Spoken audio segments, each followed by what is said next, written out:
হারিজার কি জামটা লাগি যাই দেখ সেন্স না থাকলে যা হয় অত বুঝে পারবি হ্যাঁ মোহনপুর রাবার ড্রামের সামনে দেখেন কি পরিমাণ জাম। কি কারণে মোটরসাইকেল খালি জাম বললে মোটরসাইকেল বাস সব ধরনের যানবাহন চলাচল কিন্তু এখানে বন্ধ।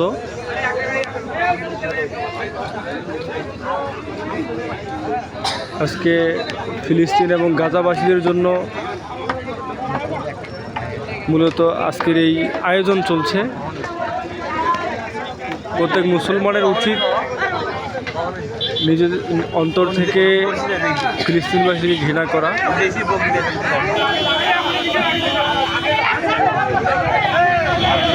আরে